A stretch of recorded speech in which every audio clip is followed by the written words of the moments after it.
noches. Buenas. ¿Qué tal? ¿Cómo andamos?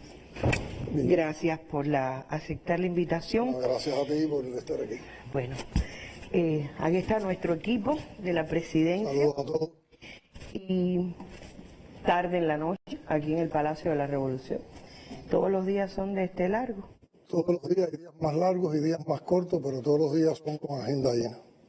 No, yo que a veces tengo la oportunidad de participar en su agenda, me parece que está un poquito apretada. ¿No está abusando mucho de su energía? A ver, Arlene, estamos hablando del tiempo, de lo temporal en el trabajo, que es una variable muy importante en la vida de un revolucionario. Los tiempos están complejos, hay muchas noticias en este mundo lleno de incertidumbre y nosotros no vivimos en una burbuja, o sea, uno está constantemente al tanto de lo que está pasando en el país y al tanto de lo que está pasando en el mundo y de cómo influyen los problemas globales también en nuestra realidad. En esas condiciones no cabe tener una agenda vacía. Hay una agenda llena, yo diría una agenda exigente, porque hay mucho por hacer, pero no creo que es sobrecargada la agenda. La agenda está llena y es la agenda con la que yo he estado acostumbrado a trabajar en todos estos años, sobre todo porque responde a un concepto de planificación que sistematice los momentos de trabajo que me permita en el transcurso de un mes llegar de una manera u otra, mediante diferentes acciones, mediante diferentes formas de participar, a atender cada uno de los problemas más acuciantes que tiene el... Es decir, su agenda la diseña usted mismo. La diseño yo mismo. ¿Cómo hace? Me planifico yo mismo. Ya yo tengo una agenda tradicional que confeccioné, un sistema de trabajo que confeccioné hace muchos años cuando empecé en el trabajo del partido y que la he ido adaptando a las diferentes responsabilidades. Que prioriza primero las visitas que voy a hacer a provincia, las visitas que voy a hacer en contacto con la población y después agenda un grupo de reuniones. La gente habla de reunionismo, lo que pasa es que hay cosas para las cuales hay que reunirse. El exceso de reuniones es lo malo, pero hay cosas en las que se tienen que sentar las personas que están involucradas con un tema para analizar el tema, para analizar la marcha, para proyectar, para hacer trabajo de mesa, porque si no todo es improvisando. Y tiene otros espacios en los cuales uno se interesa por llegar a determinado colectivo, a determinado lugar para ver las cosas en los escenarios donde se están viviendo. Entonces hay cosas que uno las planifica diariamente, hay cosas que las planifica semanalmente, hay otras las planificas decenal, quincenal y otras mensual, pero te permite ese sistema de trabajo.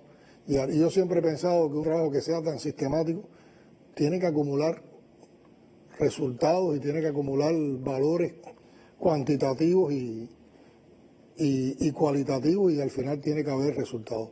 Yo creo que no hay nada mejor que el trabajo diario, pero no creo que son tiempos para tener una agenda descargada ni una agenda acomodada. Hace falta energía, mientras tenga energía para hacerlo lo haré así, y esa energía primero está en el desafío que tiene uno por delante y cómo uno se siente retado por ese desafío. Y también la energía entonces sale del compromiso y de la voluntad por enfrentar los problemas y por dar una respuesta que realmente nos lleve como país y como pueblo a una mejor situación que la que estamos viviendo. Y por eso aprovecho cada minuto de trabajo.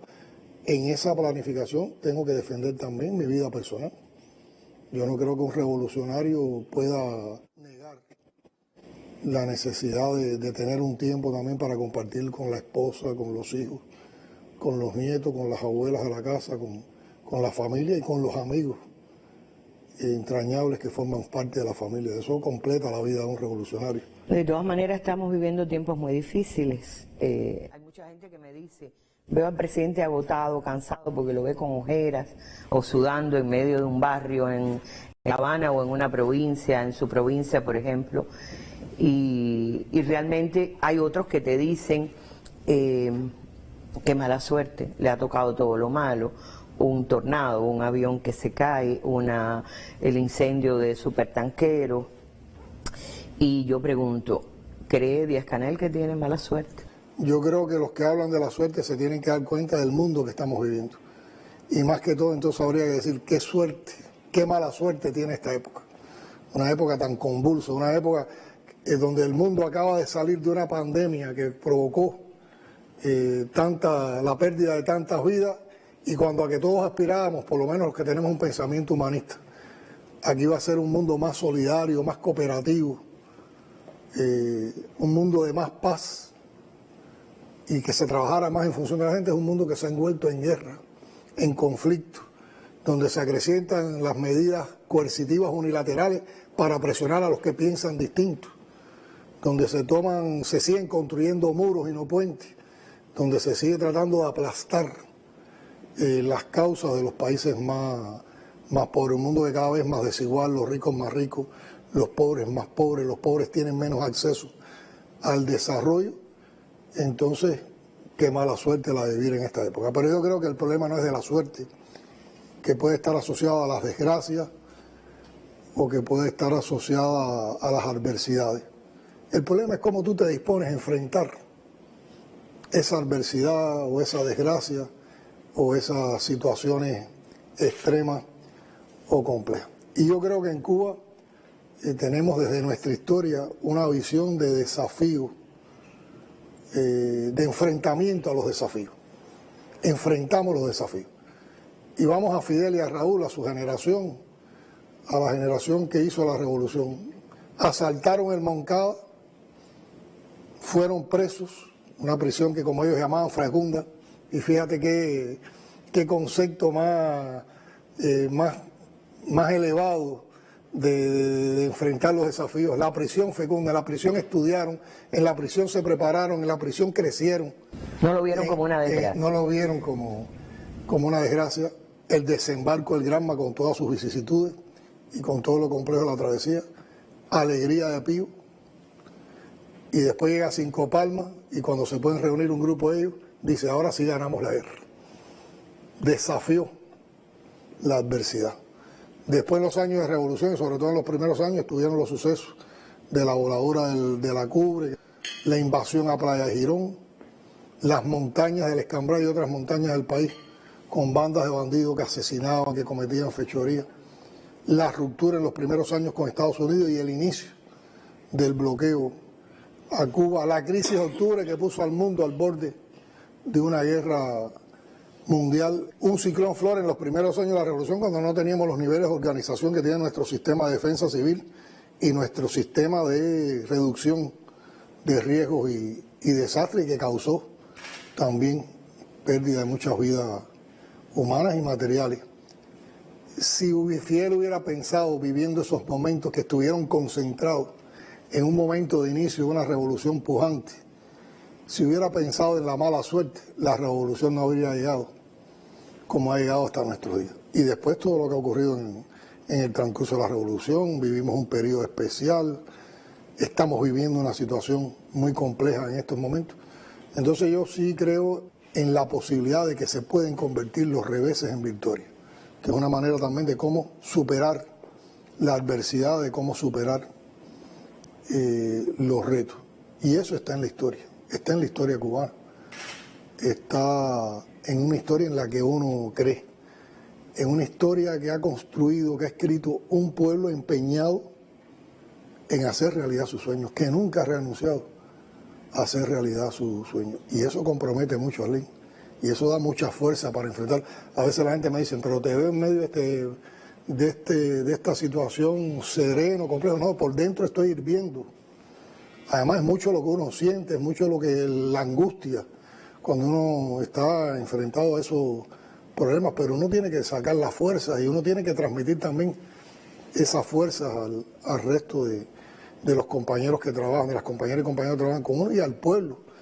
Y ahí está la expresión esa de decisión, de no rendirnos, de no darle espacio a la derrota. Y esas son convicciones que tengo profundamente estructuradas en mi vida, en mi manera de ser y en mi manera de pensar. Le he oído decir que lo ala la historia, que lo ala el país, que lo ala el pueblo. ¿Siente usted como una energía que le va inundando? Honestamente, porque somos de la misma generación. Y yo he dicho, a mí el día no puede ser, no doy para tanto. Y me quedo, digamos, a mitad de camino. No logro seguirlo siempre en ese ritmo que lleva, y por eso esa pregunta que puede parecer conveniada, cualquiera le puede decir, se conocen, sí, nos conocemos hace muchos años, pero la cercanía de edad hace que yo sienta que no puedo a veces. Digo, es una agenda donde no hay un huequito para un cambio de programa. De hecho, esta entrevista la estamos realizando a esta hora porque usted nos dijo cuando acabe mi programa del día, porque se trata de reuniones importantes que se están haciendo hoy en el país. Pero voy a los críticos, a los que dicen que no es mala suerte, sino mal trabajo del país, que quizás se planificó a destiempo el ordenamiento, que se planificó, que es una buena medida, pero en un tiempo que no se debía, o la bancarización, que es una excelente medida, pero que no era el momento. ¿Qué les respondería a ellos? Oye, tienen el derecho todos a criticarnos. Además, yo creo que no hay obra perfecta y sería muy ideal también pensar que todo se ha hecho bien, que todo es perfecto y que tenemos la razón en todo. Ahora, yo creo que habría que preguntarse en situaciones tan difíciles. Nosotros estamos viviendo una situación de máxima presión. Nos han puesto en una situación de máxima presión, de asfixia económica, para provocar el colapso de la revolución, para fracturar la unidad entre dirección y pueblo, para negar la obra de la revolución. Y eso está expresado en la persecución financiera, en el recrudecimiento del bloqueo, en la enorme campaña de subversión que existe. En estos días han salido a la luz, ustedes lo han tratado en Chapeando, de los montos de los USAID y de la ANEC hacia otros países, en particular hacia Cuba. Y una enorme estrategia de comunicación denigrante, llena de odio, para desacreditar la revolución y desacreditar todo lo que hacemos. Ahora yo digo, en circunstancias tan difíciles como esta que estábamos hablando, es imposible encontrar el tiempo perfecto. ¿Cuál es el tiempo perfecto? El tiempo de la espera. Y tampoco cuál es la medida perfecta. Y recordemos, yo creo que a veces la memoria nos falla. Nosotros vivíamos en unas condiciones de bloqueo hasta el primer semestre del 2019 y vivíamos con otras holguras que hoy no tenemos, con situaciones complejas, pero con otras holguras. La economía tenía un funcionamiento muy distinto al que tenemos ahora. Todo esto empezó a cambiar en el segundo semestre del 2019, donde Trump, con 243 medidas, recrudece el bloqueo.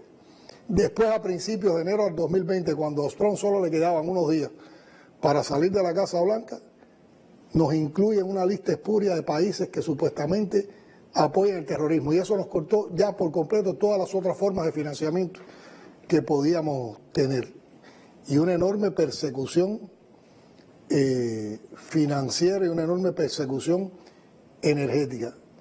Viene Biden y mantiene esas medidas y ese mismo recrudecimiento, y viene la pandemia, que la pandemia afectó a todo el mundo, hizo colapsar al mundo. Y eso ha durado 3 años.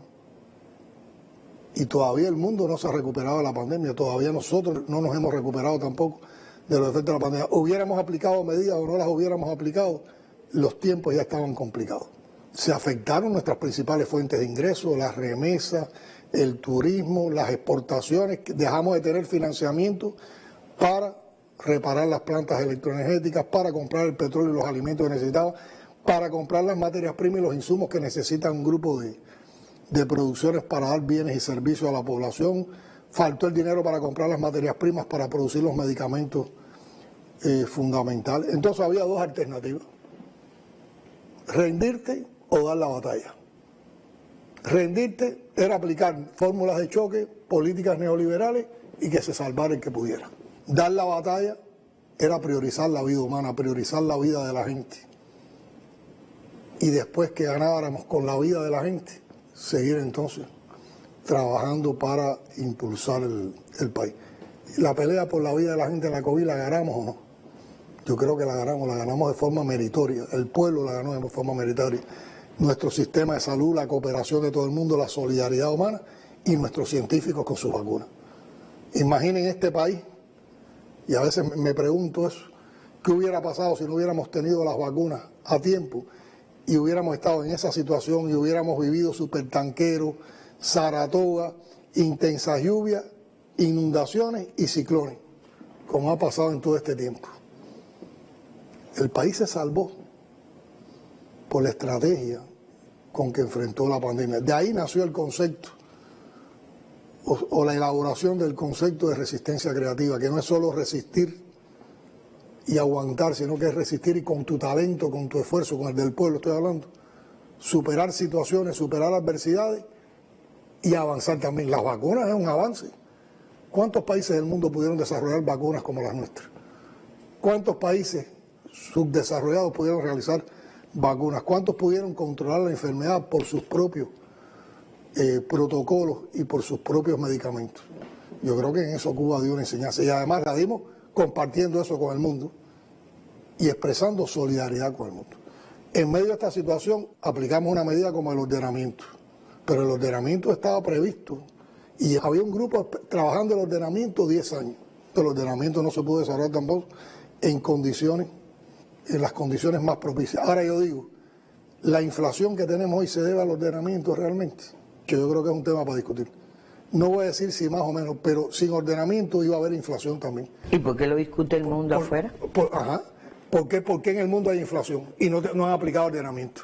Porque sencillamente hubo menos opciones de oferta que exigencias de demanda por todos estos problemas. Y lo que pasa es que hubiera sido una inflación donde la relación salario-precios tenía la magnitud absoluta propia de aquel momento, que en términos absolutos iba a ser menor que la magnitud absoluta que tiene. Pero en valores de relación, en por ciento de salario, el poder adquisitivo del salario con relación a los precios iba a ser más o menos igual, porque iban a haber las mismas desproporciones entre oferta y demanda. Y entonces, recientemente hemos tenido que aplicar la bancarización. Lo que pasa, la bancarización es necesaria, estamos creando las condiciones, se ha dicho que es un proceso gradual. Lo que pasa es que la bancarización también entra en un momento en que no tenemos efectivo por otras razones. Pero lo que pasa es que si no aplicamos en esos momentos la bancarización, el déficit efectivo hubiera sido mayor, porque con la bancarización de inmediato logramos una respuesta de que empezara a entrar más dinero y más depósitos de efectivo y que salieran de circulación al Banco Central. De todas maneras, nosotros no somos unos cerrados, ni somos unos dogmáticos. Nosotros estamos haciendo un análisis exhaustivo de todos los antecedentes del ordenamiento, en qué nos pudimos equivocar en el ordenamiento, qué pudimos haber hecho mal en el ordenamiento y también qué factores influyeron, y aunque lo hubiéramos hecho todo bien, atentaban contra el ordenamiento. Y eso mismo lo hacemos casi diariamente y toda la semana lo analizamos con la bancarización. Y ese análisis, que va a ser muy crítico, lo vamos a compartir con la población porque tenemos toda la intención de rectificar en el menor tiempo posible todas esas desviaciones que puedan existir en las medidas que aplicamos. Pero eso lo hacemos también todos los días con todo lo que pasa y nosotros constantemente estamos viendo lo que nos están proponiendo los economistas, lo que está proponiendo el pueblo. Lo leen, lo estudiamos y se lo doy de tarea a otras personas. Y no negamos nada de eso, incluso en la mayoría de las cosas coincidimos. Lo que pasa que muchas de las cosas que se proponen y con las que nosotros estamos convencidos y están como parte de nuestro sistema de estabilización macroeconómica, de nuestro programa de estabilización macroeconómica, necesitan divisas para hacerse. Y eso es por lo que hoy no tenemos. Pues, por ejemplo, alguien te dice con toda una lógica, hay que ampliar el mercado cambiario, ¿de acuerdo? Yo estoy de acuerdo que tenemos que ampliar el mercado cambiario, pero ¿qué voy a cambiar? Para cambiar tengo que tener divisas para cambiar, y hoy la divisa prácticamente nos está dando para comprar un poco de combustible que no alcanza y fraccionadamente la canasta y otros insumos que son necesarios para mantener la vitalidad de lo fundamental de la población. Pero estamos dispuestos a ese análisis crítico, a hacer esa rectificación, digamos, de errores y también de análisis de situaciones muy particulares, y no estamos quietos. Lo que pasa es que todas las medidas, en la economía, cada vez que tú mueves una variable, todo se altera, porque yo estoy convencido de que hay que incrementar los salarios en estos momentos, y la pensión mínima y el salario mínimo, pero si uno aumenta el salario en estos momentos y no tenemos una mayor oferta, ese aumento del salario enseguida se vuelve agua, porque enseguida entonces suben más los precios por la diferencia de oferta y demanda, y entonces a los 3 meses estamos igualitos en la relación salario medio a precio, y se pierde el poder adquisitivo. Entonces hay cosas que tenemos la convicción de que hay que hacerlas, y hay que hacerlas o gradual o hay que esperar otro momento para hacerla, porque hay que hacerla de manera conjugada con otras medidas. También Se habla de por qué no subsidiamos personas y no productos. Estamos también en eso, pero eso está en los lineamientos también, pero también lo tenemos que hacer de manera, ¿no? En medio de esta situación le quitamos el subsidio a todo el mundo. Además, cuando hablamos de vulnerables, ¿cuál es la magnitud de vulnerables? ¿Cómo catalogamos los vulnerables? Estamos estudiando una metodología para que no se nos quede nadie desamparado.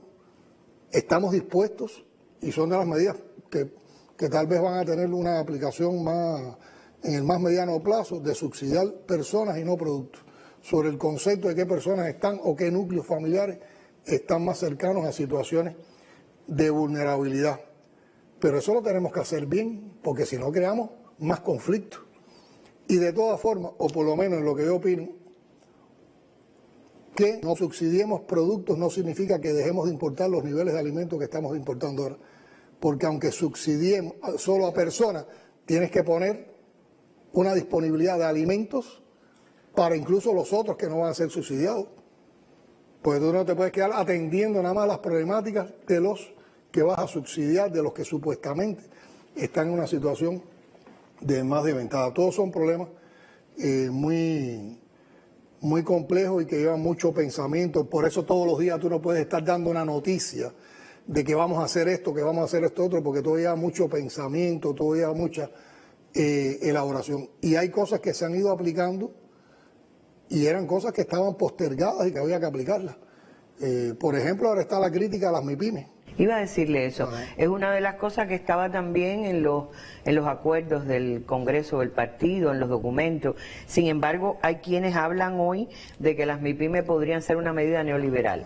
¿Qué les respondería? A ver, primero, me parece que es muy ofensivo decir que las MIPYMES son una expresión de neoliberalismo, y además es ofensivo también para uno que tiene una convicción de construcción socialista, basada en justicia, la mayor justicia social posible, basada en defender la soberanía y la independencia de este país, basada en buscar la mayor prosperidad para nuestro pueblo, en igualdades. Entonces, la existencia de un sector no estatal en la economía cubana es nueva.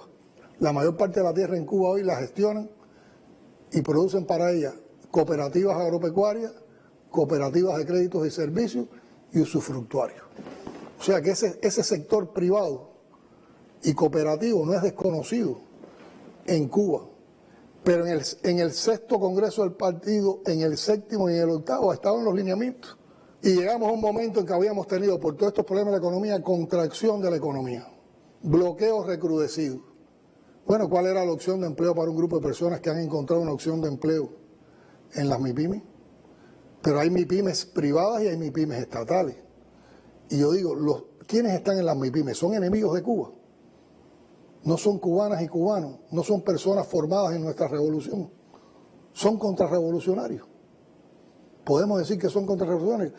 Están en contra de la revolución, quieren derrumbar a la revolución. No confundamos. ¿Quién quiere que ese sector se convierta en un sector de fractura con la revolución? El enemigo, los yanquis. Y lo demostraron ahora cuando un grupo de ellos, con la mejor intención, fue un evento que se supone que era un evento de negocio, un evento comercial, un evento de intercambio, no político, de Estados Unidos, y lo politizaron. Y a algunos de ellos les pusieron un terrorista en una cena. ¿Quién politizó eso? Los de las MIPYMES, los de Cuba. El gobierno cubano lo politizó Estados Unidos, pero lo dicen descaradamente. Vamos a convertir ese sector en un sector de oposición. Le dijeron a ellos que iban a ser agentes de cambio. Y hemos visto la reacción de muchos de ellos, que no se han dejado manipular con esas cosas. Y las MIPYMES han levantado sistemas productivos de bienes y servicios. Todo es perfecto, ¿no? También es un fenómeno muy nuevo. Han aprovechado determinadas situaciones en las cuales tienen ventaja con relación a la empresa estatal, porque muchos de ellos van a buscar un financiamiento a un mercado ilegal en divisas que se nos ha creado lamentablemente porque no hemos tenido divisas para fortalecer nuestro mercado cambiario legal al que acudirían la gente si existiera esa posibilidad en mayor medida. A veces tienen más facilidad para importar, son menos bloqueados a veces, aunque son bloqueados también que las formas estatales, pero se han encadenado con las formas estatales. Muchos de ellos, su negocio ¿en qué consiste? Importan materias primas y se encadenan con capacidades que tenemos ociosas en empresas cubanas y de conjunto han echado a andar sistemas productivos con eficiencia. Las MIPYME también han ido ocupando espacios de servicios en la sociedad que no necesariamente el Estado, en un proceso de construcción socialista, los tiene que asumir. Ahora, que han existido desviaciones, sí. Que algunos venden muy caro y han abusado de los precios, han usado precios especulativos también, pero hay entidades del Estado también que las han tenido. O sea que esas desviaciones están para todos los actores de la economía. Entonces ahora también estamos haciendo un análisis, tenemos el derecho, después de 2 años de que esto cobró como proceso una mayor intensidad y una mayor dinámica, estamos haciendo valoraciones donde estamos compartiéndolo también con representantes de ese sector y con representantes del sector estatal. Y vamos a ordenar también las adecuadas relaciones que tienen que existir o perfeccionar las relaciones que tienen que existir entre el sector estatal y el sector no estatal. Y dejando bien clara, porque lo que tiene que haber es reglas claras y precisas y coherentes que no permitan que haya distorsiones. Ahora, los que nos acusan de neoliberales deben informarse un poquito. Si nosotros hubiéramos aplicado fórmulas neoliberales, aquí hubiéramos resuelto el problema del 1% de la población. Y los demás, sálvese quien pueda. No, lo que estamos en una situación muy difícil, pero seguimos compartiendo una canasta básica con todos, incluso con los que no les hace falta. Pero además, en medio de esta situación, el país aprobó un programa contra la discriminación racial. Eso no es atender una vulnerabilidad o a un grupo de personas que pueden estar en alguna desventaja social. Hemos aplicado un programa de adelanto de la mujer. No es también atender situaciones de desventaja social. Hemos ido a un proceso de transformación social en los barrios con participación popular y no solo con asistencialismo. Hemos aprobado una política orientada a la niñez, a la juventud y a la adolescencia, que va a terminar con una ley.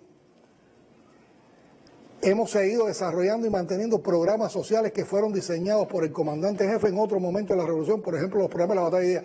Es tan evidente que pero siguen ahí y son sostenidos por esa economía que muchas veces criticamos y están en función de la sociedad. Pero además nosotros no hemos subido tarifas. Nosotros tenemos a empresas y a trabajadores de empresas estatales en desventaja por no subir tarifas a la población en medio de esta situación. Por ejemplo, los trabajadores electroenergéticos. El precio del combustible suben los gastos de las empresas que generan electricidad y sin embargo no subimos la tarifa eléctrica a la población. Por lo tanto, cada vez esos trabajadores ganan menos y siguen dando un servicio a la población. Y todos sabemos el heroísmo de los trabajadores electroenergéticos en todos estos tiempos de crisis energética y de generación eléctrica, pero las empresas del transporte público están casi quebradas porque no hemos subido las tarifas del transporte público. Yo creo que hay lujos que no nos podremos dar durante un tiempo, pero seguimos siendo solidarios y seguimos tratando de atender a todos. Que tenemos desigualdades, que se han generado algunas desigualdades, están generadas del periodo especial, no son de ahora, están generadas de antes. Se han acumulado y tal vez se observan con mayor dimensión en momentos complicados porque estamos viviendo una crisis. Estamos viviendo una crisis. Pero aquí en los últimos tiempos, cuando han existido ciclones, cuando han existido desastres naturales, cuando han existido accidentes, ¿qué se ha hecho con la gente que han sufrido de esos desastres? No ha existido enseguida solidaridad desde las instituciones estatales y desde el pueblo y no se ha trabajado para atenderlos a todos. Entonces, ¿cómo se puede pensar de que lo que estamos aplicando es neoliberalismo? ¿Es neoliberalismo o es unos enormes deseos de seguir perfeccionando el socialismo? Y de construir el socialismo con lo que podemos hacer hoy posible dentro de las circunstancias que estamos viviendo, sin negar y sin comprometer el futuro de construcción socialista que alcanzaremos en un momento cuando superemos esta circunstancia. Y lo otro que es una certeza. Aquí los medios fundamentales de producción siguen siendo del pueblo, representado en el Estado. Los principales medios de producción no están en manos del sector privado, ni se gestionan por el sector privado. Se gestionan con empresas estatales, son propiedad de nuestro pueblo y aquí no va a haber privatizaciones de esos medios fundamentales de producción. Lo que pasa es que hay que hacer una obra de creación heroica, tenemos que construir heroicamente y creativamente el socialismo del siglo XXI en Cuba. Y de eso se trata. Y estoy dispuesto a discutir sobre estos temas y a escucharla, pero a veces ofende, no creo que todos lo hagan con esa intención, pero ofende cuando uno está completamente, no estoy hablando a título personal, estoy hablando en nombre del gobierno del partido, cuando todos los días lo que estamos es atentos a cualquier cosa de cómo podemos dar un poquito más para la población, de cómo podemos perfeccionar. Que nos equivocamos, sí, nos equivocamos. Los que dicen que somos neoliberales se están equivocando también. Se están equivocando y lo que están tratando es de crear desconfianza y descrédito en la revolución. Habría que ver qué ellos harían si estuvieran en la posición de nosotros dirigiendo, cómo encararían estas situaciones. Primero, si tuvieran el valor para mantenerse en pie, enfrentando estas situaciones y seguir creyendo en el sueño de la construcción socialista, seguir creyendo en nuestro pueblo, seguir entregado en alma y cuerpo al pueblo. Esos son los criterios que yo tengo y las convicciones que tengo sobre este tema, que es un tema complejo, porque es parte de una situación muy compleja en lo económico y muy compleja en lo social. Ahora, ¿qué es lo ideal? ¿Qué es lo perfecto? Pero además el mundo ha resuelto estas cosas. El mundo está muy complejo. La gente habla de la inflación en Cuba, esa es la que nos... Pero nosotros tenemos también una inflación inducida. Pero, Arlene, yo sí tengo la convicción, y para eso trabajamos todos los días, de que esto lo vamos a superar. Para bien, para ser mejores después, para tener más capacidades en el presente y en el futuro. Decía un amigo común, Osvaldo Martínez, gran economista. A una vez le pregunté cuál era el modelo cubano, me dijo, el antimodelo, porque nunca hemos podido hacer lo que hemos querido. Tienes razón, Osvaldo, siempre hemos tenido que estar enfrentando circunstancias y siempre nos han tratado de ralentizar y detener lo que nos hemos propuesto. Pero un día lo vamos a lograr, Arlene, un día lo vamos a lograr. Es decir, no renunciamos No renunciamos a eso. Al sueño de hacer el socialismo cubano del siglo XXI, decía usted.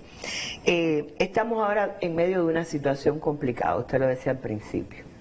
Una situación donde, por ejemplo, el tema energético vuelve a complicarse, la disponibilidad de divisas ha ralentizado otra vez los procesos, se han tomado medidas que han detenido procesos importantes de producción, la ciencia se ha afectado, sectores estratégicos, digo, la salud, la producción de medicamentos.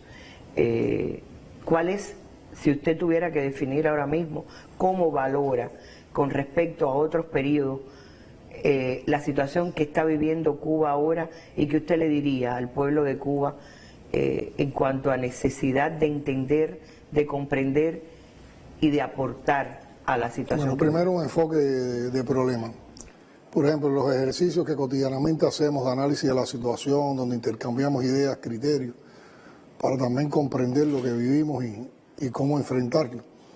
La mayoría de las compañeras y los compañeros coinciden que el problema fundamental del país es la baja disponibilidad de divisas. Por los niveles de exportación, también por las cosas que nos han cortado en remesas, en crédito. Es uno de los pocos países del mundo que funciona sin crédito. Y otras personas han hecho la observación que el problema es de producción. Yo creo que los dos problemas están muy relacionados. Es necesario producir porque si tú no creas riquezas, no tienes cómo distribuir la riqueza. Y mucho menos cuando nosotros aspiramos a distribuir la riqueza en función de justicia social, en función de crecimiento, de desarrollo social, en función también de conceptos de equidad.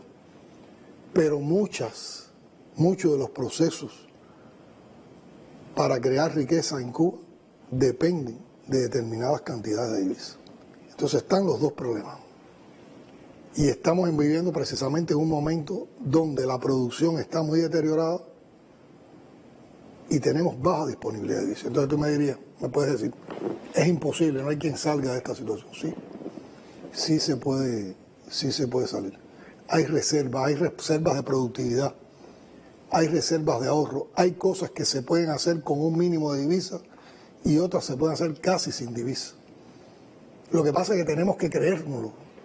Y esa es una discusión que es política, que la estamos haciendo ahora y la estamos sistematizando en reuniones que en estos días, o en encuentros que estos días hemos hecho de intercambio con los burós provinciales del partido en cada uno de los territorios. Porque lo que sí no podemos es renunciar a los sueños de la prosperidad posible para nuestro país, que este pueblo lo merece como nadie. tenemos que aprovechar las posibilidades que tenemos como Estado socialista de planificar y distribuir recursos disponibles para priorizar las producciones que en este momento nos podrían dar más posibilidades y también para proteger a las personas que pueden estar en una situación de desventaja social o de vulnerabilidad, preservando la mayor justicia social posible en estas condiciones. Porque estamos en un momento donde hay una contracción de las divisas, la disponibilidad de divisas. Eso provoca que podamos comprar menos alimentos, menos insumos, menos materias primas.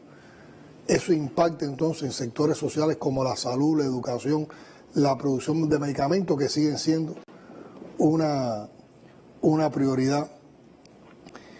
Hay un camino de remesas que ha ido hacia el mercado ilegal de divisas, y ese mercado ilegal, que por las insuficiencias que tiene el mercado legal, que no lo puede contrarrestar, se ha convertido entonces en un lugar donde se van a hacer cambios ilegales y donde casi que te fijan las tasas de cambio y te fijan los precios de productos, y todo eso indudablemente trae desequilibrios, trae desajustes en la economía. Y provoca migración. Y provoca migración. Entonces, yo pensando, porque hay personas, perdón, presidente, que dicen que esta idea que tienen algunos de que al no haber divisa, no hay divisa para comprar el combustible, no hay divisa para hacer la producción, no hay turismo, no hay remesas. No hay salida. No hay salida. Y la gente dice, me tengo que ir. Entonces yo digo, bueno, la migración, hay una migración ahora incrementada. Es primera vez que tenemos esa migración incrementada. Veamos la historia de la revolución. En varios momentos, y sobre todo cuando hemos estado bajo crisis económica, se han producido los flujos migratorios excesivos.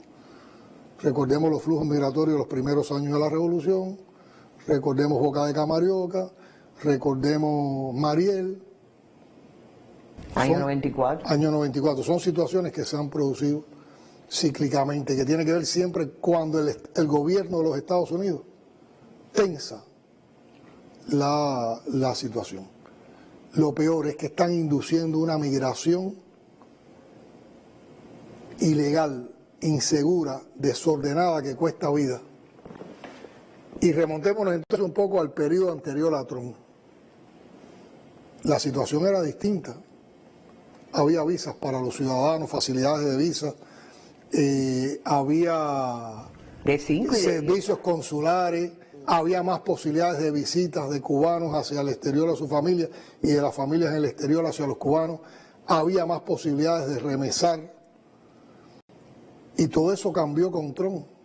Incluso en aquel momento los flujos de repatriación también fueron significativos, o sea, no solo había migración, había mucha repatriación. Todo eso se alteró de manera brutal con las medidas de Trump, que las medidas de Trump, entre otras, también se orientaron a crear una situación desfavorable para buscar estallido social con relación a la migración.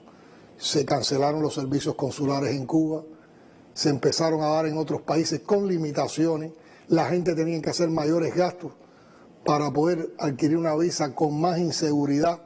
Incluso han tomado otras medidas para cerrarnos los ingresos del turismo, como ahora recientemente las visas automáticas, la visa esta, a ciudadanos europeos, si visitan a Cuba le quitan la visa, con la que hoy tiene facilidades para entrar a Estados Unidos.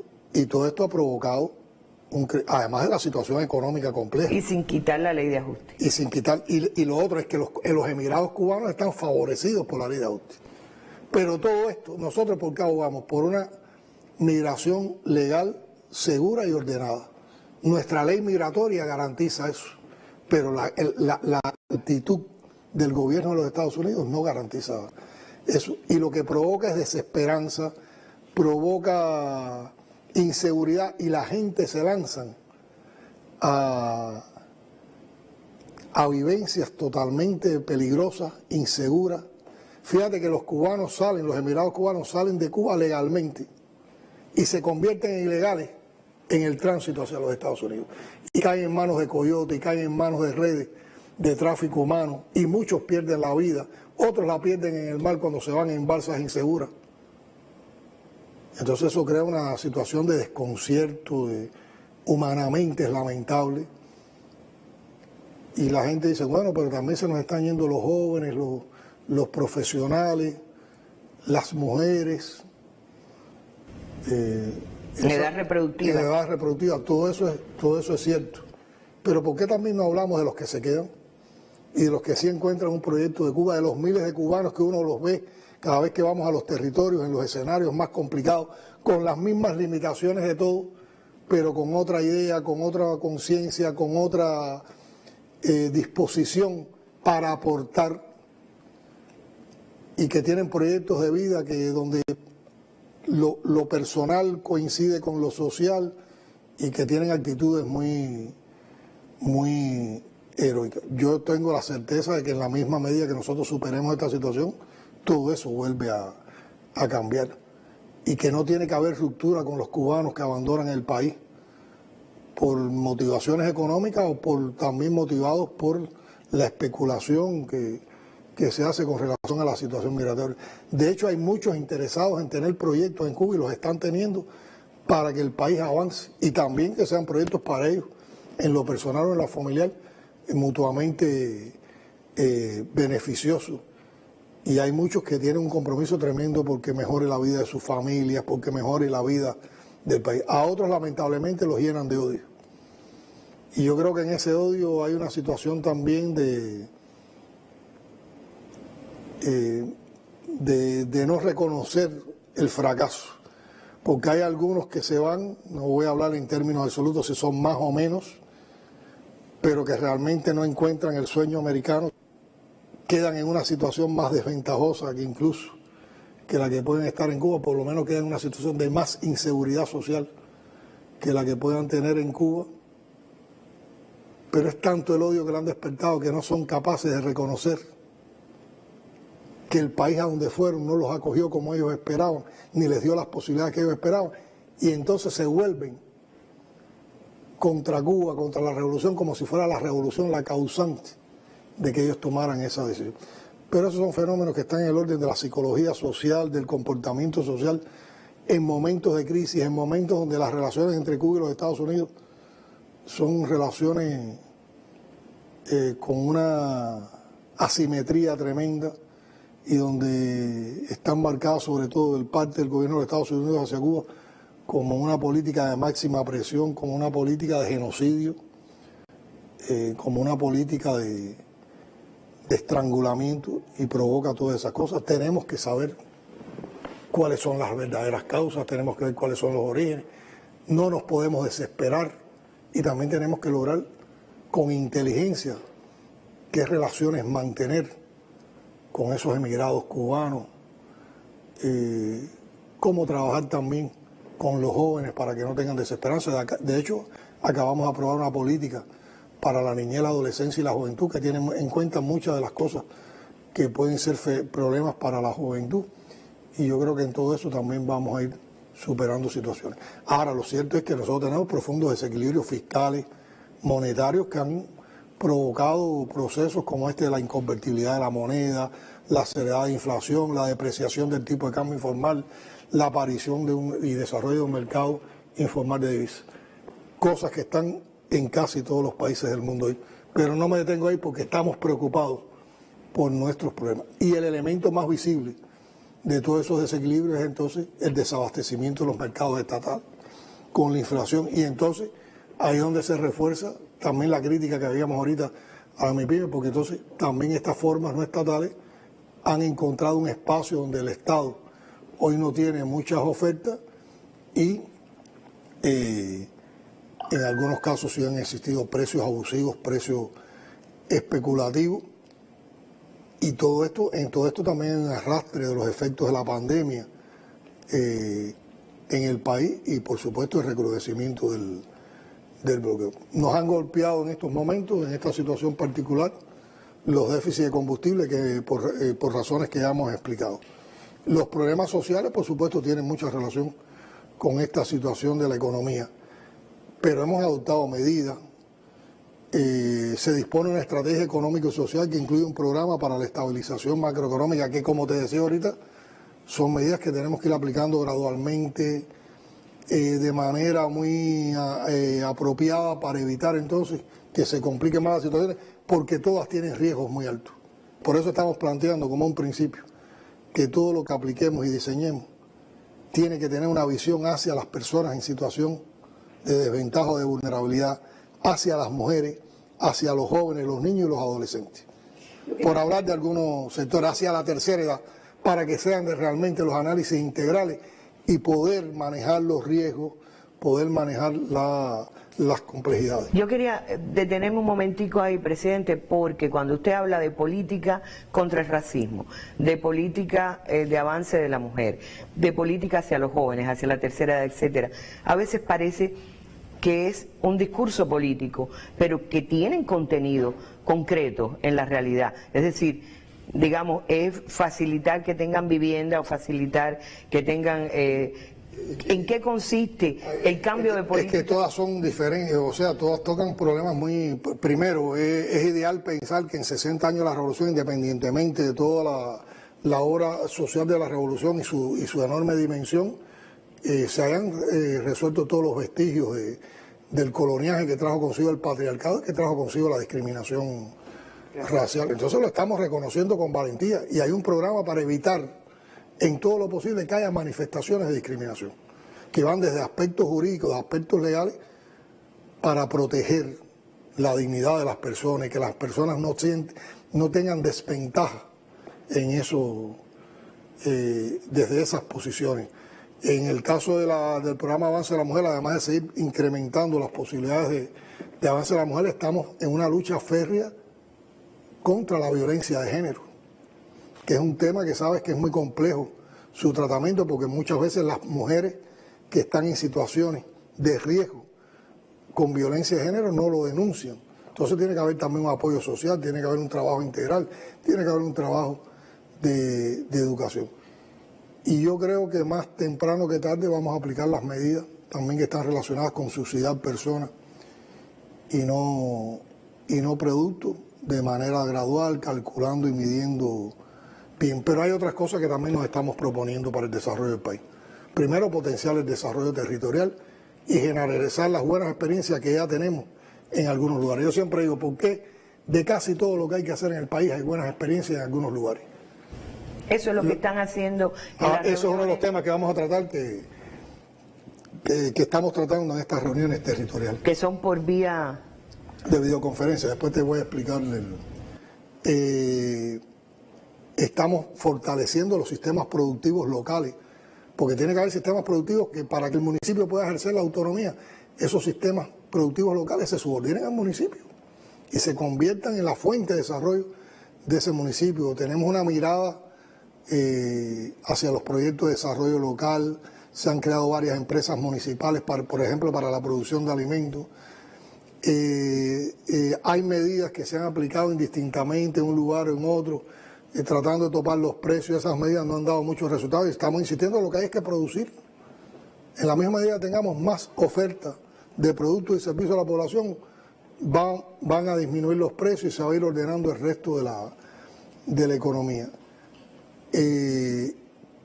Tenemos todo un grupo de propuestas para que a través del mercado cambiario podamos potenciar también el desarrollo de empresas, tanto del sector estatal como del sector privado, que están orientadas hacia producciones fundamentales y que entonces salen, sobre todo los privados, salen de ese mercado ilegal de divisas y por lo tanto operan con una tasa de cambio que puede facilitar que los precios sean mejores. Pero ahí, ¿cuál es el límite? La disponibilidad de divisas que tengamos para ese mercado. Hemos también hecho análisis de cómo enfrentar el problema de la relación salario-precio, en qué momento subir salarios, en qué momento subir pensiones mínimas, salario mínimo, pero también concatenado con una mayor oferta de bienes y servicios para que el incremento de salario no se vuelva a reflejar en un incremento de los precios. Seguimos aplicando alternativas para las personas de más bajos ingresos. Por ejemplo, hoy estamos dándole módulos de alimentos que nos llegan por donación, lo estamos priorizando a las personas en situación de vulnerabilidad. le hemos dado más facultades a las empresas estatales, incluso hemos abierto sus objetos, porque estamos defendiendo que una empresa que hoy por problemas de combustible o por problemas de financiamiento no tenga todas las condiciones para cumplir con sus principales funciones, pero tiene otras cosas que puede hacer y a las que se puede vincular y aprovechar con su fuerza de trabajo, y ahí entonces está creando también bienes y está ofertando servicios, y todo eso va a mejorar a la población y va a garantizar un mejor desempeño de la empresa. Y todos estos temas son parte del debate cotidiano de la agenda de gobierno y también de la agenda del partido. Mucha gente trabajando en estas cosas para salir adelante. Tenemos grupos de expertos, economistas, de juristas. Aquí vienen muchos, me consta porque los veo. Hay veces que parece esta la Universidad de La Habana o la Universidad de Cuba, para decirlo con todas las letras, porque... Este es un palacio de la ciencia. Y ya la gente critica a veces cuando vamos a la ciencia, que por qué se tanto encuentro. No, porque es que yo sí creo que la ciencia y la innovación van a dar salidas al país. Y yo lo que sí creo, tengo una convicción, Arlene, de que no hay soluciones mágicas. La gente dice, no, ¿por qué no aplican las medidas del periodo especial? Ya todo lo del periodo especial está aplicado. Se despenalizó la divisa, se abrió la inversión extranjera, se abrió el turismo, se abrieron tiendas en divisa, ya todo eso está hecho. Ya todo eso está hecho. Yo lo que sí creo que hay que crear riqueza material y que en medio de las condiciones actuales tenemos que ser capaces de producir y distribuir lo poco que tengamos con el mayor concepto de equidad y de justicia social posible, manteniendo la unidad. Así vamos a salir adelante. Y si hay salida, y sí vamos a salir, yo tengo esa convicción. Ahora, que va a ser rápido, no, porque los temas son que va a ser mañana, no, pero hay que trabajar y hay que crear las condiciones y sobre todo hay que crear las conciencias de que lo podemos hacer, de creernos que lo podemos hacer. Presidente, estas reuniones que está teniendo lugar, que usted comentaba, con los gobiernos locales, las provincias, a través de videoconferencias, significan, y lo que usted comentaba ahorita, que la solución podría estar en lo local. A ver, primero estos encuentros que estamos teniendo con los burós provinciales del partido en cada provincia y que lo estamos haciendo en videoconferencia porque iba a ser un recorrido. A ver, los antecedentes de esto. En enero nosotros fuimos y recorrimos todas las provincias. Y tuvimos estos encuentros en composición de gobierno, partido, la administración, sistema empresarial, actores económicos.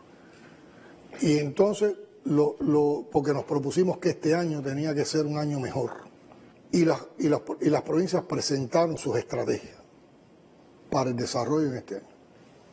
Después, a mediados de abril, hicimos un recorrido para chequear ya cómo se venían cumpliendo esos compromisos. Todo en medio de toda esta situación. Y ahora nos tocaba, en septiembre, hacerlo. Lo aplazamos un poco por las situaciones en los compromisos internacionales que teníamos como parte de la presidencia del Grupo de los 77 y lo íbamos a hacer en octubre. Y vino esta situación de complejidad energética.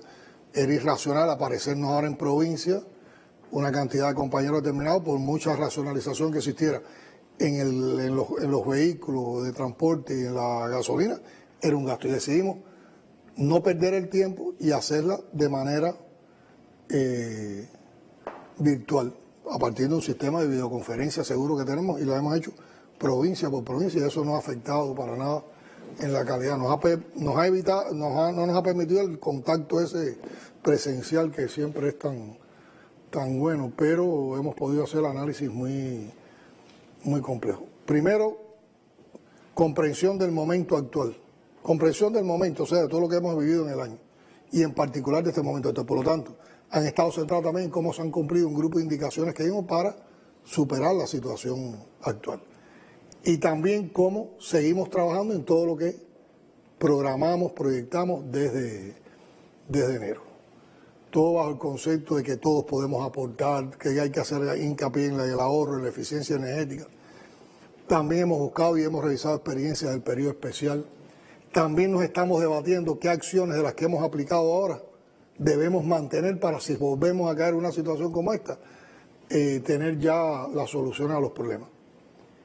Hemos insistido mucho en la exigencia y el cumplimiento de las funciones que tienen las instituciones estatales en todos los ámbitos, porque hay veces que observamos fisuras que no tienen que ver ni con el bloqueo, ni con las problemáticas económicas, que tienen que ver con mal funcionamiento de entidades o de instituciones estatales. Hemos valorado mucho el enfrentamiento a la corrupción y al delito.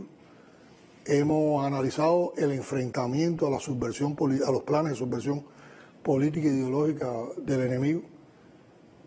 Y nos hemos planteado que hay que trabajar organizadamente desde la comunidad, desde el municipio, para potenciar el desarrollo.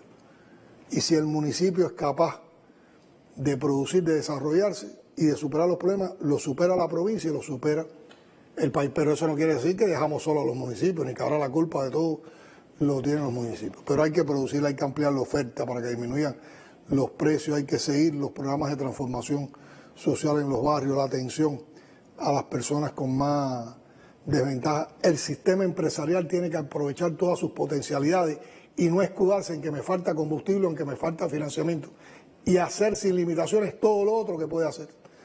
Digamos, ya no puedo hacer esto, pero todo lo otro que puedo hacer. ¿Cuántas empresas tienen fuerza que pueden ir a reparar la escuela, a reparar el mobiliario de las escuelas, a reparar los policlínicos, los hospitales, a participar en el programa de la vivienda, a producir alimentos para que cambie la situación alimentaria de sus trabajadores y de las familias de sus trabajadores, que son parte de la población? Pero ¿cuántos servicios le podrían dar a la población? ¿Cuántas cosas se pueden hacer que no se están haciendo? Y en eso también reflexionamos. Lo otro, la producción de alimentos, que es fundamental. ¿Cómo se logra la soberanía alimentaria a nivel de municipio? ¿Qué hay que hacer en cada comunidad, en cada municipio? ¿Cómo controlar el uso de la tierra? ¿Cómo emplear las tierras ociosas? Hay veces que vemos contradicciones. En medio de toda esta situación, yo he llegado a comunidades rurales donde entonces no hay un platanal, no hay una arboleda de frutales, no ves una gallina y no ves una vaca ni un puerco. Y tú dices, ¿qué están esperando? Que la alimentación de ellos sea lo que importa el país, cuando ellos debían estar produciendo para ellos y para aportarle a otros.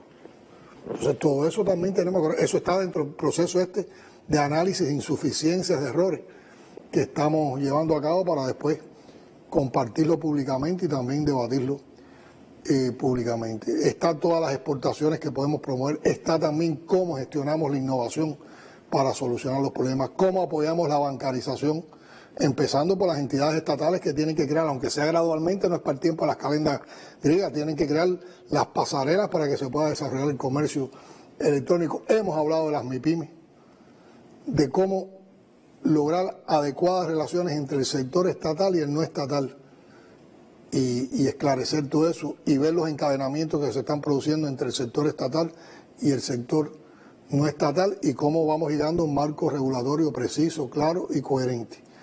Y ya hemos hablado mucho de los sistemas de trabajo. Al partido tiene que atenderlo todo, con los métodos y el estilo del partido, sin suplantar funciones.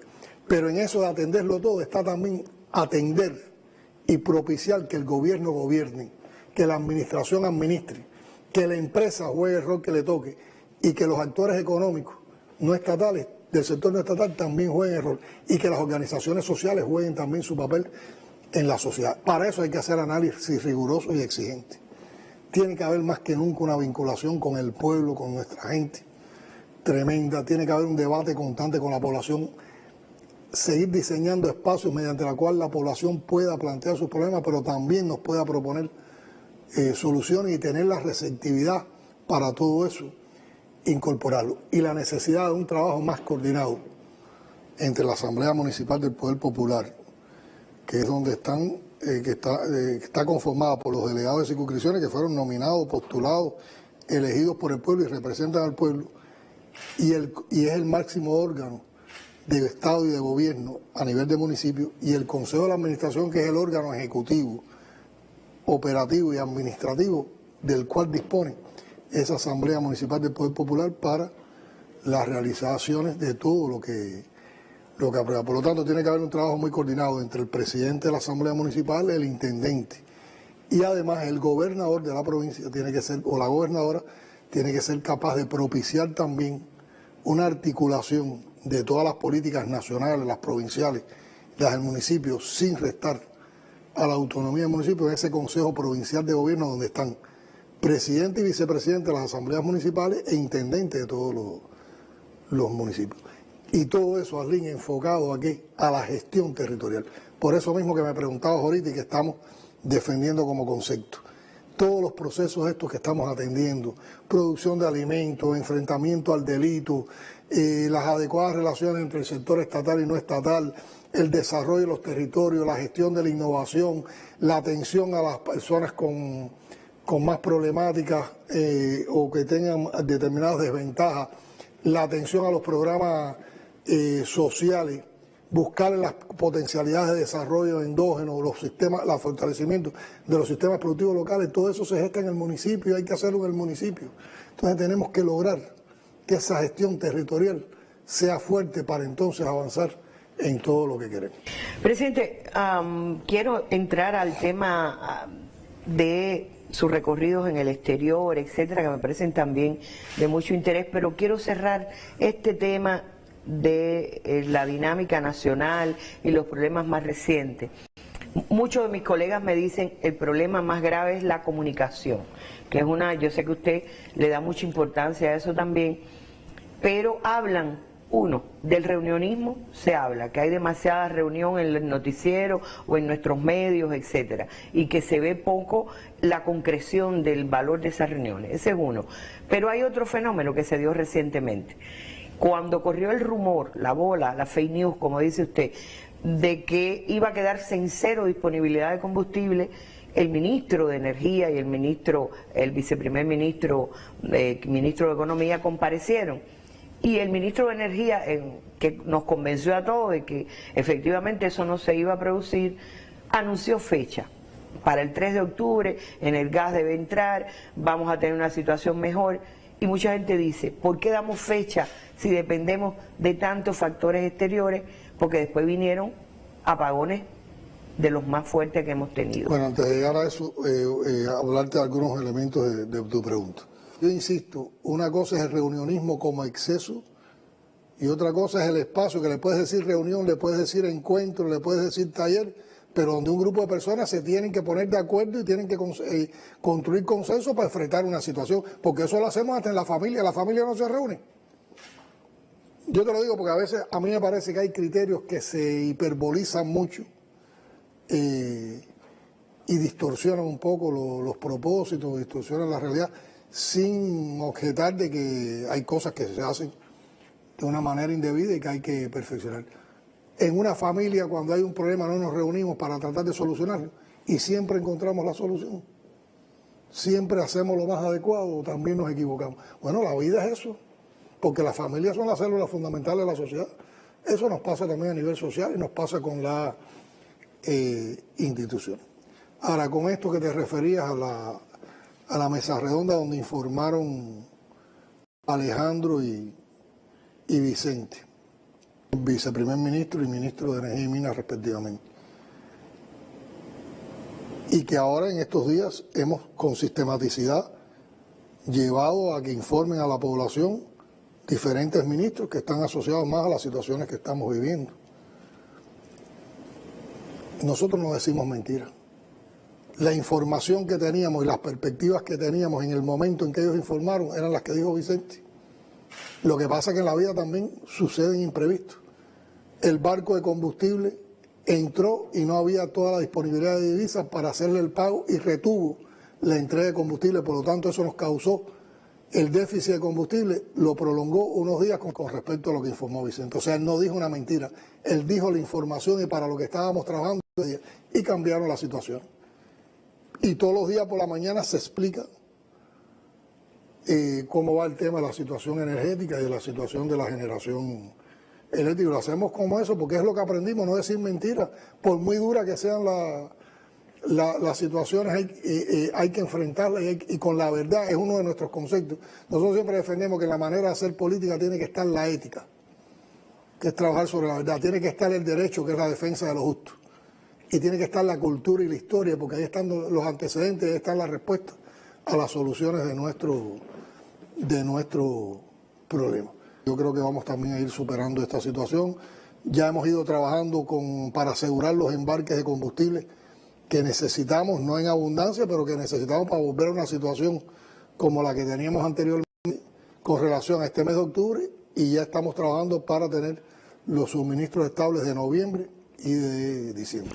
Bajo condiciones De que acabamos presión. de ver que hasta No, una por donación ejemplo, puede ser. ahora una agencia norteamericana no quiso presionar a una compañía mexicana diciendo que nos regalaban el petróleo, porque les regalaban el petróleo a Cuba. O sea que por donde quiera aparecen presiones, por donde quiera se sigue. Uno ve muchas veces posts y noticias reflejadas en los cables de los odiadores, donde están diciendo a Cuba está entrando un barco de tal país con combustible. O sea, hay un seguimiento, una persecución energética al país.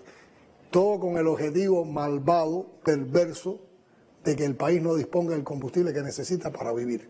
¿Qué se puede esperar de gente que actúen de esa manera y que condenen a un pueblo a vivir con limitaciones? Esos mismos odiadores, cada vez que usted realiza una gira al exterior, una visita a otro país, incluso en la responsabilidad que le compete como jefe de un Estado que está al frente temporalmente del grupo de los 77, por ejemplo, o a una reunión tan crucial e importante como la de los BRIC en Sudáfrica, se especula y los menos agresivos dicen cuáles son los beneficios de estos viajes. ¿Se podrían cuantificar los beneficios? En estos viajes se logran negociaciones y acuerdos de beneficio mutuo. Se destraban inversiones, se logran facilidades de pago para las deudas y se logra un nivel de relación internacional que evite el aislamiento al que quieren provocar con relación a nuestro país. En este año en particular hay muchos viajes que han tenido que están motivados por la responsabilidad que nosotros tenemos al frente del Grupo de los 77. Y no hemos ido solo como Cuba, hemos ido en representación del Grupo de los 77. Y hay un grupo de eventos internacionales donde tiene que estar presente el Grupo de los 77 que han implicado que nosotros asistamos. Ahora, han existido primero resultados políticos y hay que ver la opinión que hay de la participación cubana en la cumbre de los 77, en la cumbre de los BRIC, en la Asamblea General de Naciones Unidas, y en todos esos viajes se han firmado convenios, se han firmado acuerdos.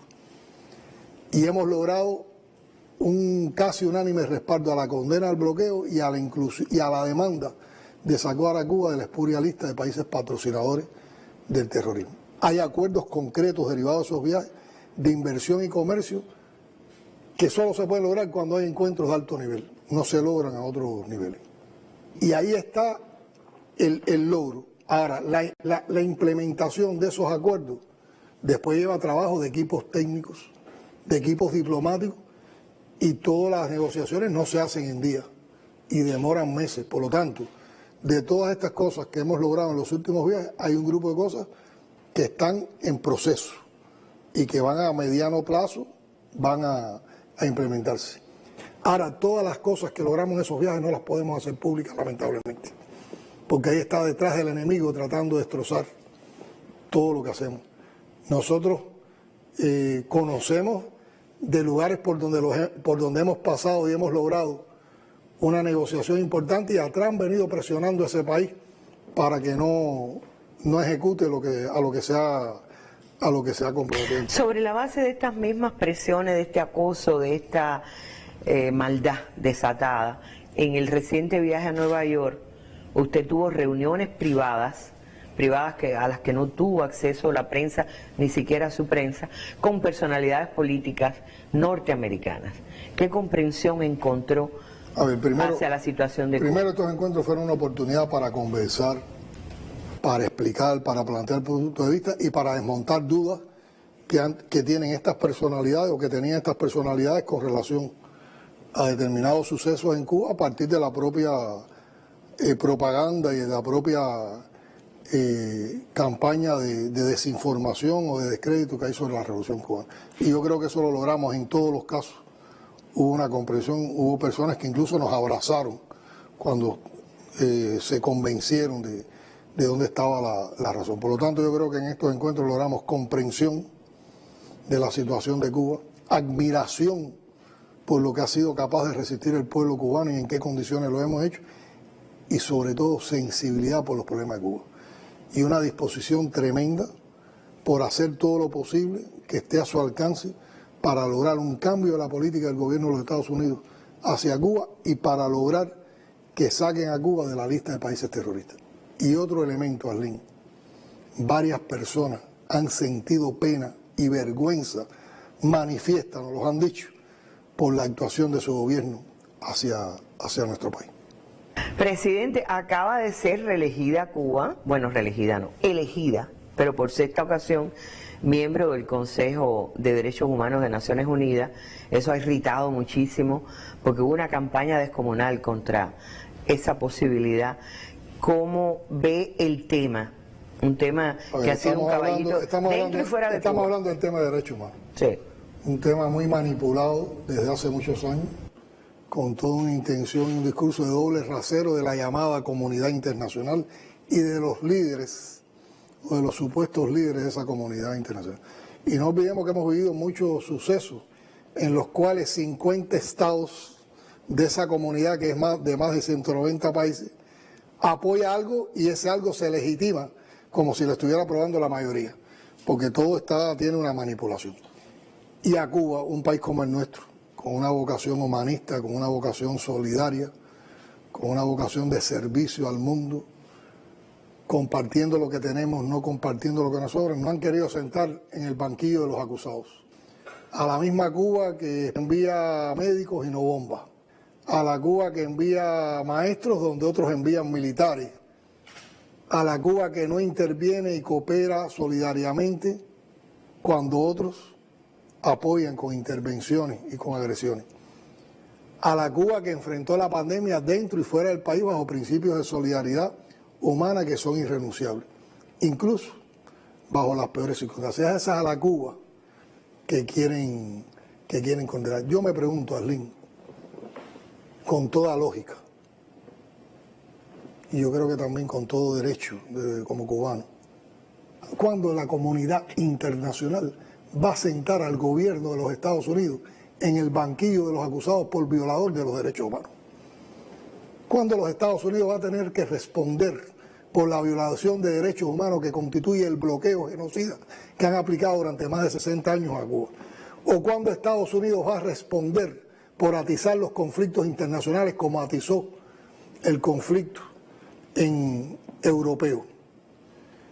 ¿Y cuándo los Estados Unidos va a rendir cuenta como violadora de los derechos humanos cuando ha violado los derechos de los pueblos del Medio Oriente, de Palestina, del pueblo sirio, que constantemente han vivido bajo el ataque, el bombardeo de tropas de Israel que son apoyadas por el gobierno de los Estados Unidos?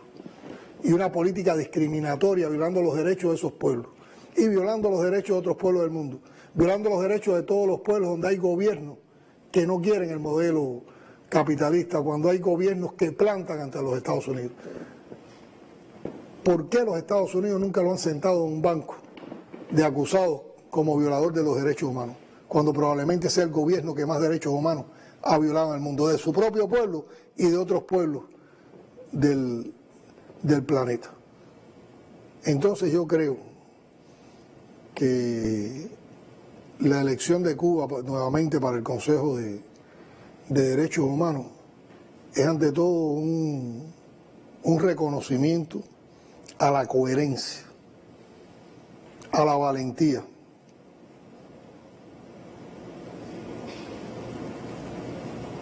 a la manera en que hemos defendido nuestros principios con firmeza, y también un reconocimiento a la solidaridad con que Cuba ha apoyado a otros en el mundo. Por lo tanto, es una expresión de reconocimiento, yo diría que también de admiración, de respeto hacia Cuba y de apoyo. Y por lo tanto, esa elección es una victoria política y diplomática de la Revolución Cubana. Es una victoria de la Revolución Cubana. Bueno, varias victorias al hilo, que creo que son las que han incomodado, porque la Cumbre de los 77, Asamblea la Cumbre de General los Naciones 77 Unidas, nos ayudó a ver este mundo con sus complejidades, como algunas veces... y construyó un consenso con el que fueron los países del Grupo de los 77 a la Asamblea General de Naciones Unidas. Exactamente. Y la participación de Cuba en Naciones Unidas me consta, porque lo vi y vi dos mundos enfrentados.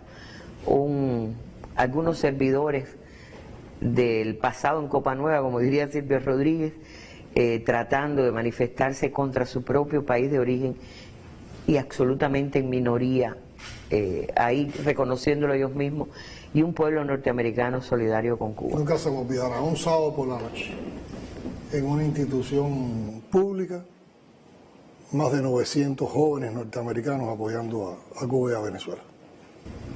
Fue realmente impresionante y conmovedor.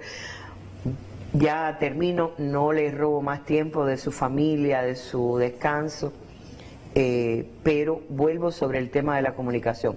Habrá que esperar otra entrevista que usted nos pueda dar, que le pueda dar el equipo de comunicación o a cualquier medio cubano, Arlene, frente a situaciones como esta. Siempre estoy presto para comunicar y también he exigido que los compañeros de la dirección del partido, los compañeros de la dirección del gobierno, todos los que ocupamos responsabilidades, que somos servidores públicos, somos servidores de nuestro pueblo, tienen que sistemáticamente informar a la población de los asuntos que son de su competencia. No solo informar y comunicar, también rendir cuenta.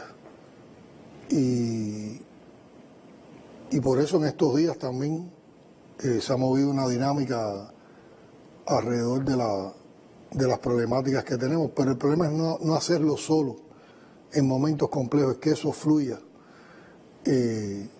cotidianamente. También yo creo que hay una responsabilidad de los medios de comunicación, de los medios de prensa, que lo tienen que hacer con una maestría, lo tienen que hacer con una profesionalidad, porque también abarrotar de alguna información a la gente, si eso no se hace de una manera Atractiva, es peor, ¿no? Pero yo hago el compromiso de que tenemos la disposición para hacerlo. En el equipo de prensa de la presidencia se ha estado planteando la idea, yo creo que la están diseñando, yo estoy dispuesto a cooperar, de buscar espacios más sistemáticos en los cuales constantemente estemos dando información a la población. usted le ha pedido a su equipo. Se lo he pedido al equipo, pero yo he dejado que el equipo diseñe, porque ellos son los especialistas en eso, y porque confío mucho en mi equipo, que es un equipo joven, talentoso, innovador y muy entusiasta, y también da mucha energía, que siente con uno los problemas del país, que constantemente están pendientes de qué se puede hacer, cómo se puede comunicar mejor, y a lo que les agradezco mucho todo el apoyo que dan. Y tal vez sorprendamos y la semana que viene o dentro de 15 días estemos ya de una manera más presente. De todas maneras, todos los días hay oportunidad de comunicar algo, porque todos los días estamos trabajando los problemas del Bueno, país. por ahí se filtra que va a haber un programa no, un espacio que quizás salga de las redes, pero... ¿Y cómo le ponemos? Usted le pone el nombre, porque va a ser el director, creo, me han dicho que usted va a ser el director. Yo creo que es aspirar mucho que yo sea el director, yo podría ser un participante. ¿Qué nombre le pondría a usted? Si va a dar Dame información. un pie.